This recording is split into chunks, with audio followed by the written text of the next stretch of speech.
Allah subhanahu wa ta'ala reminds us, right, that He will never change the condition of a people until they change that which is within themselves. We've been talking about racism and bigotry. When I was a child, my parents would tell me stories about how my father was involved in the race riots and how my grandmother was known, like people were afraid of her, right? And if you saw her, I just knew her as my grandmother, like she's so sweet and she'd make us cookies, right? And they would be like, oh no, you don't know her. Right? This is the woman who would walk into jails and policemen would shake. And when she would say, I'm not interested in any paperwork, you let them go. They would fumble with keys to open the doors. So we would have to begin to say, what kind of power is that? What is it? What kind of strength is that? And without a shadow of a doubt, if we as Muslims don't have a connection to that kind of power, if we're not connected to Allah subhanahu wa ta'ala in a way that says that we make kufr and injustice quiver, if it doesn't shake when we walk into a room, we're not connected. We're not connected.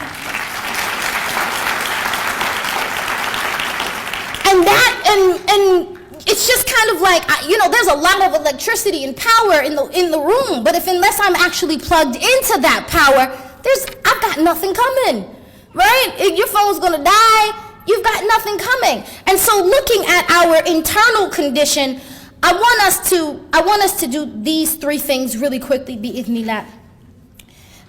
Allah subhanahu wa ta'ala created us mind, body, and soul. Therefore, we have to connect to Allah subhanahu wa ta'ala, mind, body, and soul. And we have to be active in our change, mind, body, and soul. So first looking at the mind is our belief. This is our framework, right? That Allah and His Messenger and our righteous ancestors, we've got to know our deen. You've got to be firm on your aqidah. You've got to know your fardul ayn. And this is just basic.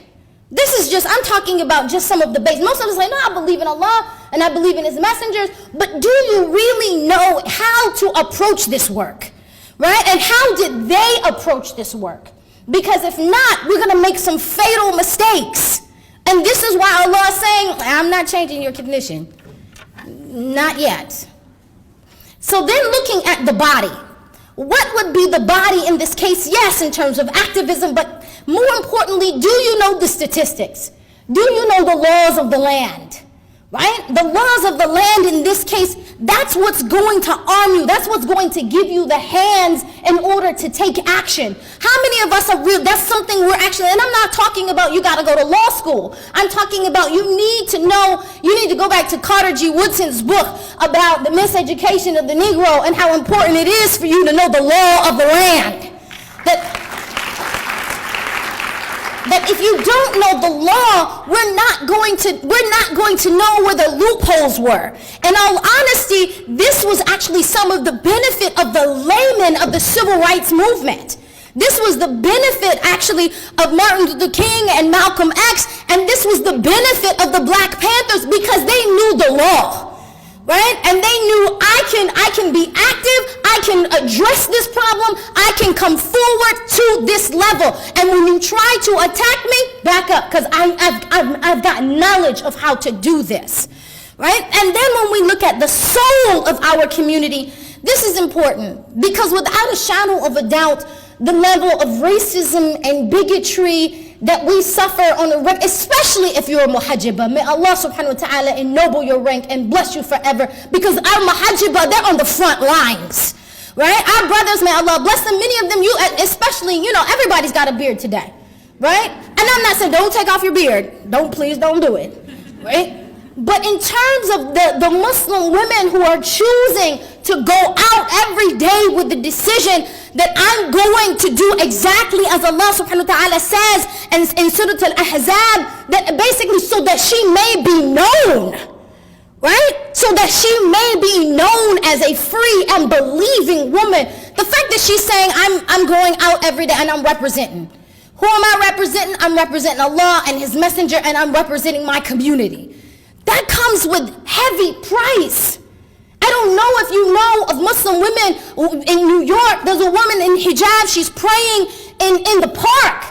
And something cold comes up to her and throws hot coffee in her face while she's making salah. There's another sister walking with her baby in the baby stroller, and another woman is so enraged with hatred, she actually walks up to her and flips over the baby stroller with the baby in it. Right? These are people who are enraged with their hate. And subhanAllah, did that woman take off her hijab? No, she decided tomorrow I'm going out dressed the same as I was today. Right? So even that, subhanAllah. But what is your spiritual diet? What are you studying on a regular basis? How are you connected to Allah's book? How are you connected to the seerah of the Prophet sallallahu alaihi wasallam? And I'm talking about every day. Because you eat every day. Don't you eat every day? 3 times a day? What's your spiritual diet? How are you? Rasulullah sallallahu alaihi wasallam, he's your strength to look at him and say, you face this. You face this.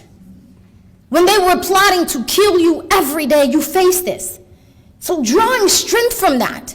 Many of us maybe I go to the khutbah on Friday and you have sleep in the khutbah. Tell the truth. You have sleep, and so I made my 5, right? But what's your spiritual diet? What does your religiosity look like? And if you think that it's okay, I'm spiritual but I'm not religious, then you don't understand this deen. That's like having a garden without a fence, right?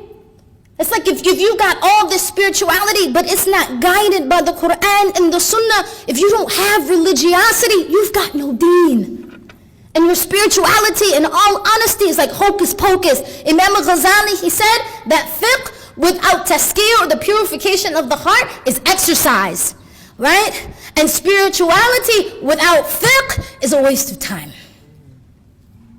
So if we're thinking like, I'm spiritual.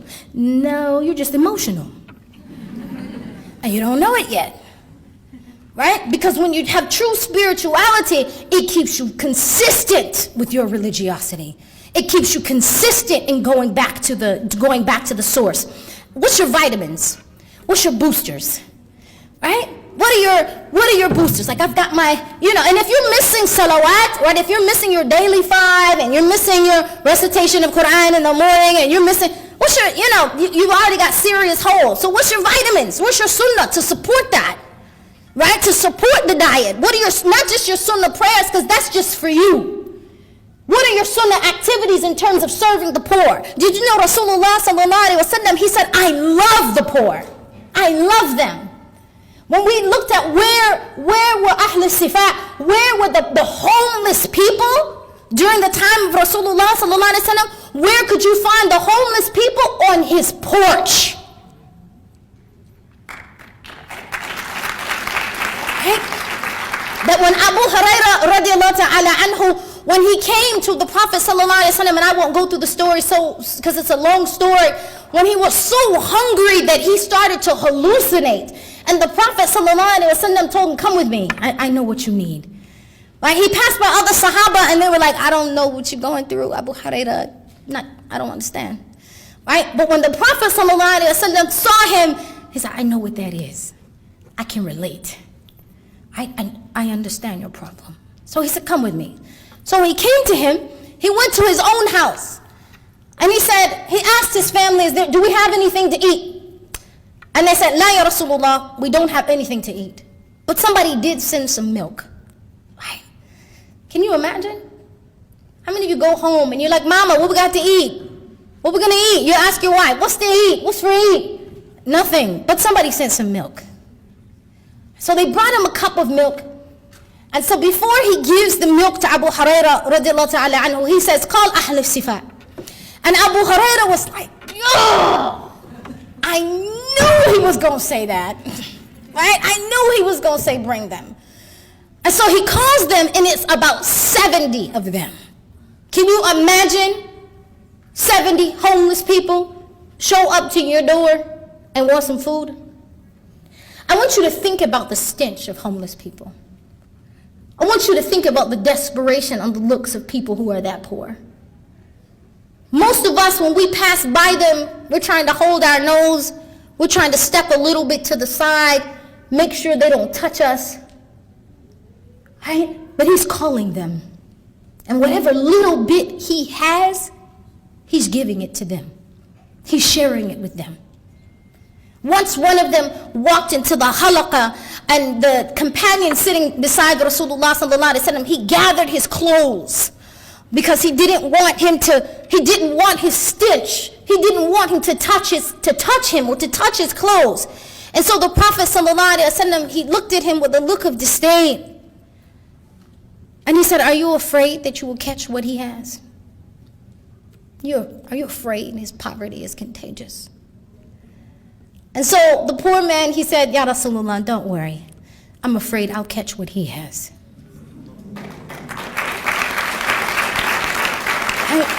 What is he afraid of? I'm afraid I'm going to catch his arrogance, his haughtiness, his forgetfulness of the people, his forgetfulness of what's real. Allahumma salli wa sallam alayhi. Lastly, what's your spiritual medicine? Because we all run into problems. We all run into doubt.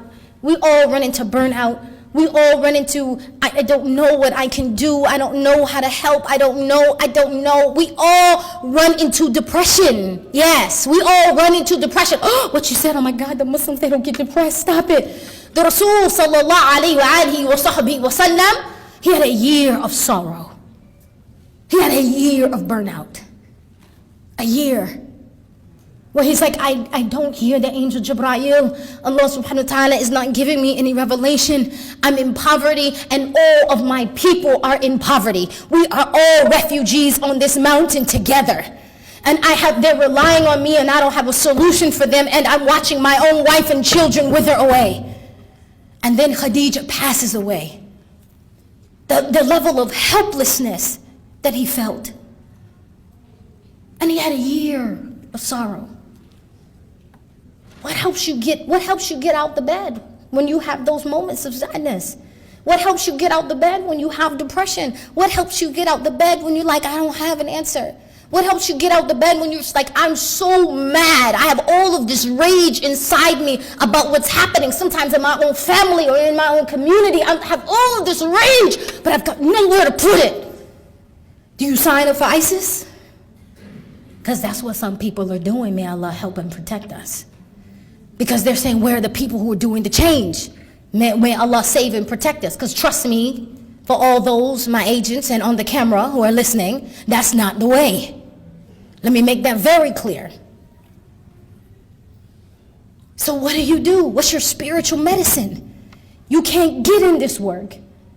You can't join this fight unless you've got some consistent spiritual medicine. And yes, when they talk about the next session, they're going to talk about resist, right? The stigma of needing assistance, of needing therapy and counseling. Even Rasulullah sallallahu alaihi wasallam went to Abu Bakr for counseling, right? That I need counseling, I need help, I need Muslim support, I need other Muslims who are in this struggle, I need somebody to talk to, I need a support group, especially if you're a convert and you can't even come to your family and talk to them about this issue. And I don't even want to address racism, like when she said you're on the front lines fighting racism and even if you got one black friend. I don't even want to discuss it until you've got black people and Mexicans, right, and Latinos at your iftar in Ramadan.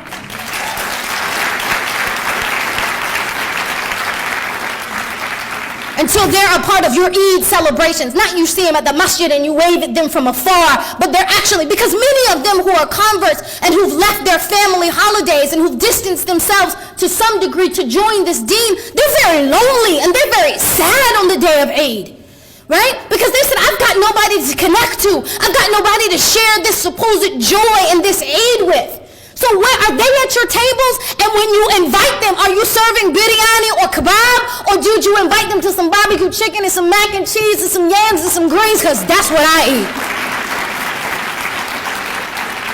It's different when you think about them truly. Are they truly included? And so I'm just going to end there. Right? I'm not, in terms of, we've got to go beyond protesting and we've got to start establishing. We've got to start establishing in our own home, first in our own selves. Uproot the bigotry from your own heart. right? I even hear Muslim families who have halakas and who have great things at their home talk bad about Mexicans, right? I've heard even civil rights leaders in our community, their daughter wanted to buy, was in the store and was looking at a doll, and she picked up the black doll and literally said, what do you want a black doll for? What? So in talking, resist first within yourselves. First within yourselves, right? First within ourselves, in our own families. And when it comes to the masjid, is our masjid diverse and inclusive? And what are we doing consistently and I'm talking about speaking to the board and speaking to the community and fooling it and inviting them.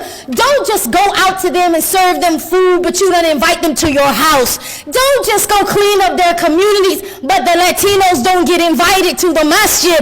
Come on, y'all, come on. It's time to get better. This is too long. We're talking about 100 years in this struggle. We know better than this. We have a better tradition than this. We're more hospitable than this. May Allah subhanahu wa ta'ala make us true people who resist bigotry, so that Allah subhanahu wa ta'ala will give us the assistance and open the doors of His mercy, and that Allah subhanahu wa ta'ala will give us victory. قَدْ أَفْلَحَ الْمُؤْمِنُونَ.